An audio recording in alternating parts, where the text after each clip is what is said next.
स्वागत। आज हम एक बहुत ही दिलचस्प और मैं कहूँगा सुकून देने वाले सोर्स मटेरियल पर बात करने वाले हैं। इसका टाइटल है मन की शांति का दिव्य मार्ग।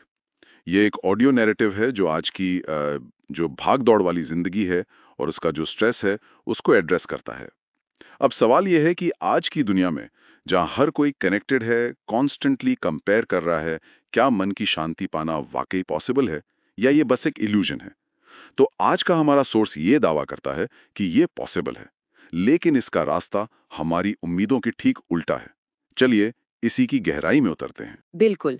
और ये सॉन्ग्स जो है ना, वो उसी यूनिवर्सल स्ट्रगल की बात करता है जो आज हम सब कहीं ना कहीं फेस कर रहे हैं। पैसा, फेम, सोशल मीडिया लाइक्स, दूसरों का वैलिडेशन, हम इन सब बाहरी चीजों के पीछे भाग रहे हैं।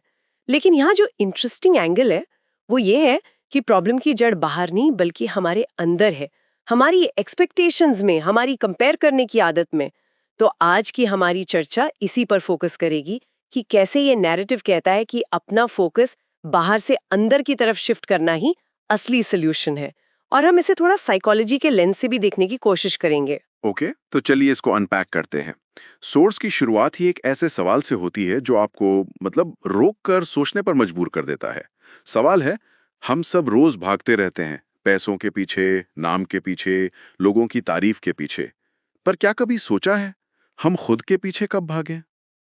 ये लाइन मुझे बहुत पावरफुल लगी, क्योंकि यह सीधा हमारी प्रायोरिटीज पर सवाल उठाती है। हम जी किसके लिए रहे हैं? हाँ, ये सेल्फ रिफ्लेक्शन के लिए एक जबरदस्त ट्रिगर है। हम्म। हम इतनी बाहरी चीजें एक्यूमुलेट करने में लगे हैं कि अपनी इनर वर्ल्ड को कंप्लीटली इग्नोर कर दिया है। और इसी बात को आगे बढ़ाते हुए नैरेटिव में कहा गया है कि भगवान ने हमें सब कुछ दिया, लेकिन हमारी नजर हमेशा उस चीज पर रहती है जो हमारे पास नहीं है। साइकोलॉजी में इसे स्कार्सिटी माइंडसेट या कमी की मानसिकता कहते हैं। अच्छा। हमारा दिमाग नेचुरली उस चीज पर फोकस करता है जो कम है, बजाय उसके जो हमारे पास भरपूर है। हम जो मिला है उसे एंजॉय करने के बजाय जो नहीं मिला उसके दुख में डूबे रहते हैं। और शायद यहीं से दुख का असली कारण सामने आता है। इसमें एक लाइन है, आज इंसान दुखी इसलिए नहीं है क्योंकि उसके पास कम है, बल्कि इसलिए दुखी है क्योंकि उसकी उम्मीदें ज्यादा हैं। ये तो पूरे गेम को ही पलट देता है। प्रॉब्लम रिसोर्सेस की नहीं, डिजायर्स की है। एग्जैक्टली और ये उम्मीदें आती कहाँ से हैं? सोर्स इसका सीधा जवाब देता है, तुलना से, कंपैरिजन से। कंपैरिजन। हाँ, उसके पास ये है, मेरे पास क्यों नहीं। ये सोच सोर्स के मुताबिक हमें अंदर से खोखला कर रही है। हम्म। और आज के सोशल मीडिया के दौर में तो ये बात 100 गुना ज्यादा रेलेवेंट हो गई है ना? बिल्कुल। हम सब दूसरों की लाइफ की हाईलाइट रील देख रहे हैं, best vacation, new car, perfect relationship, और उसे अपनी नॉर्मल बिहाइंड द सीन्स वाली जिंदगी से कंपेयर कर रहे हैं। ये एक ऐसी रेस है जिसे कोई जीत नहीं सकता। तो फिर इस कंपैरिजन के ट्रैप से निकलने का रास्ता क्या है? सोर्स यहाँ एक स्पिरिचुअल पर्सपेक्टिव देता है। कहता है भगवान हर किसी को अलग कहानी देता है। हम्म। ये सुनने में बहुत सिंपल लगता है, पर आइडिया बहुत गहरा है। हम्म। इसका मतलब है कि आपकी जर्नी, आपके स्ट्रगल्स, आपकी टाइमलाइन सब यूनिक है। इसे किसी और से कंपेयर करना वो एप्पल्स को ऑरेंजेस से कंपेयर करने जैसा है। बिल्कुल। और ये पॉइंट सिर्फ सुकून देने वाला नहीं है, ये एम्पावरिंग भी है। जब हम एक्सेप्ट कर लेते हैं कि हमारा रास्ता अलग है, तो दूसरों से कंपेयर करना पॉइंटलेस लगने लगता है। तब फोकस बाहरी कंपटीशन से हटकर अपनी इंटरनल ग्रोथ पर आ जाता है। और मेरे ख्याल से यही वो पहला कदम है जहां फोकस बाहर से अंदर की तरफ शिफ्ट होना शुरू होता है। ठीक है। तो अगर प्रॉब्लम बाहरी तुलना और अनलिमिटेड उम्मीदें हैं तो सॉल्यूशन? इंटरनली होगा। हाँ, इंटरनली होगा। सोर्स यहाँ सबसे पहले विश्वास की बात करता है, लेकिन विश्वास शब्द बहुत ब्रॉड है। क्या इसका मतलब सिर्फ भगवान में विश्वास है या इसका कोई नॉन रिलीजियस एंगल भी हो सकता है? क्योंकि सोर्स में कहा गया है कि जब कोई साथ ना हो तो एकमात्र सहारा भगवान है। ये बहुत अच्छा सवाल है। हाँ, सोर्स इसे भगवान के फ्रेम में रखता है, जो कई लोगों के लिए बहुत कंफर्टिंग हो सकता है। पर अगर हम इसके साइकोलॉजिकल कोर को देखें, तो ये फेथ इन अ प्रोसेस की बात है, या इंटरनल लोकस ऑफ कंट्रोल की। इसका मतलब है ये मानना कि हमारे एक्शंस का असर होता है, भले रिजल्ट्स तुरंत न दिखें। आज की जो इंस्टेंट ग्रेटिफिकेशन वाली दुनिया है ना, उसमें हम धैर्य खो चुके हैं। सोर्स की वो लाइन, वो देर करते हैं पर अंधेर नहीं, इसी प्रिंसिपल को हाईलाइट करती है। ये हमें सिखाती है कि यूनिवर्स अपने टाइम के हिसाब से काम करता है और हमें प्रोसेस पर ट्रस्ट रखना होगा। जब मैं ये सुन रहा था तो एक और लाइन पे आके मैं रुक गया। आपके आंसू, आपकी मेहनत, आपका सब्र, सबका हिसाब ऊपर लिखा जा रहा है। ये बात उस इंसान को कितनी हिम्मत दे सकती है जो अकेला फील कर रहा है और शायद गिव अप करने की सोच रहा है। बिल्कुल, ये हमें बताता है कि हमारे एफर्ट्स देखे जा रहे हैं, वो बेकार नहीं जाएंगे। और ये विश्वास जो है वो सीधे तौर पर हमारी सोच से जुड़ा है। सोर्स का अगला स्टेप है अपनी सोच बदलो। और ये सिर्फ थिंक पॉजिटिव वाली सलाह नहीं है। नैरेटिव में कहा गया है जैसे हम सोचते हैं वैसे ही हमारी जिंदगी बन जाती है। ओके, अपनी सोच बदलो, ये सलाह आजकल हर जगह मिलती है, लेकिन ये बहुत एब्स्ट्रैक्ट लगता है। कोई व्यक्ति जो लो सेल्फ एस्टीम से जूझ रहा है, वो सुबह उठकर अचानक मैं मजबूत हूं कैसे सोचने लगे? क्या सोर्स इसे सिर्फ एक विचार के तौर पे छोड़ देता है या कोई एक्शन प्लान भी देता है? ये स्केप्टिसिज्म बिल्कुल वैलिड है और सोर्स इसे एड्रेस करता है।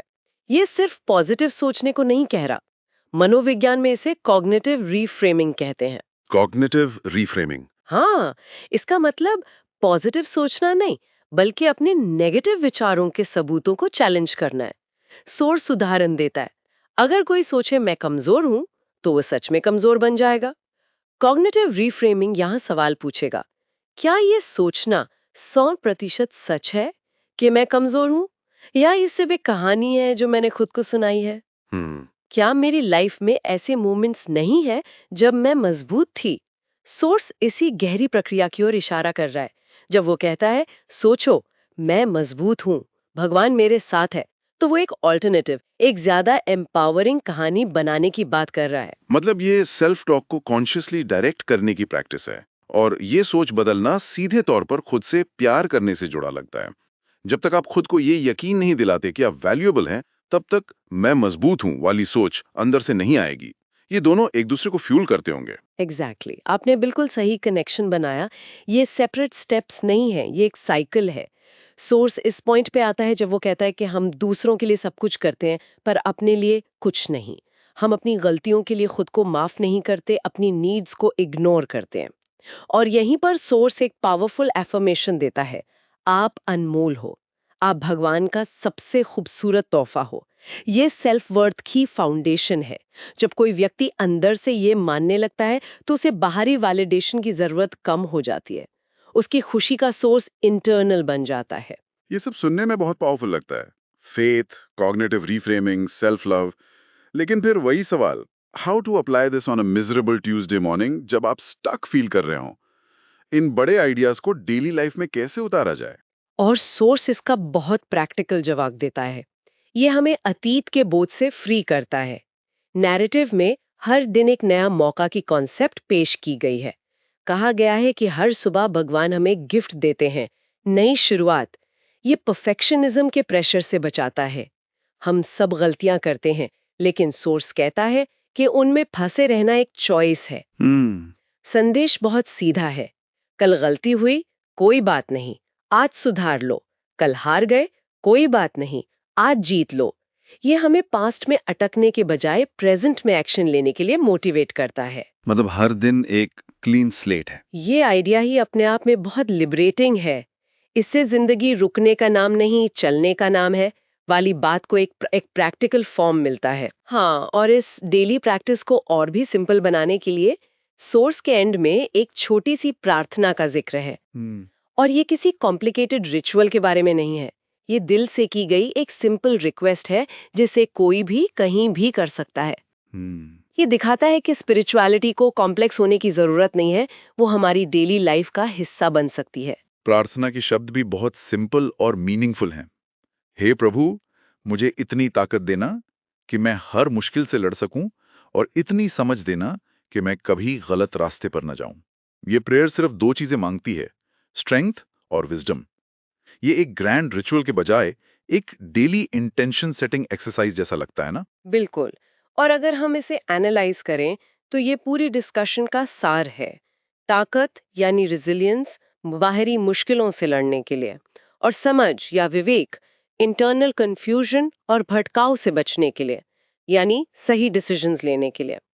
ये प्रार्थना हर दिन डायरेक्शन और स्ट्रेंथ पाने का एक सिंपल टूल है। ये फेथ, पॉजिटिव थॉट और सेल्फ वर्थ के आइडियाज को एक डेली एक्शनेबल हैबिट में बांध देती है। तो इस सोर्स के थ्रू हमने मन की शांति की एक पूरी जर्नी तय की है। हमने मॉडर्न लाइफ की एक्सटर्नल चेस की प्रॉब्लम को समझा, फिर उसके इंटरनल सॉल्यूशंस को देखा, फेथ, पॉजिटिव थिंकिंग और सेल्फ लव, और आखिर में इसे डेली लाइफ में अप्लाई करने के प्रैक्टिकल तरीके भी देखे। हाँ, ये कंप्लीट रोड मैप जैसा है जो प्रॉब्लम आइडेंटिफिकेशन से शुरू होकर प्रैक्टिकल एप्लीकेशन तक जाता है।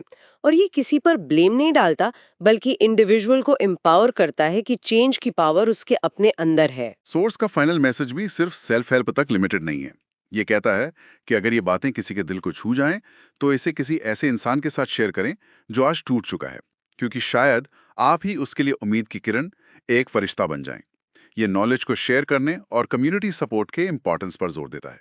पता है, इस पूरी चर्चा के बाद मेरे मन में एक सवाल आ रहा है। सोर्स में दो बातों पर बार बार जोर दिया गया है। एक, भगवान या एक हायर पावर पर अटूट विश्वास रखना, और दूसरा, खुद से प्यार करना, खुद को अनमोल समझना। सोचने वाली बात यह है कि क्या ये दोनों एक ही सिक्के के दो पहलू हैं? क्या ईश्वर पर सच्चा विश्वास तभी पॉसिबल है जब कोई पहले खुद को, यानी ईश्वर की ही एक रचना को अनमोल मानना और उससे प्रेम करना सीख लें? या शायद खुद से प्यार करना ही ईश्वर पर विश्वास का सबसे बड़ा प्रूफ है? ये एक ऐसा सवाल है जिस पर सोचा जा सकता है।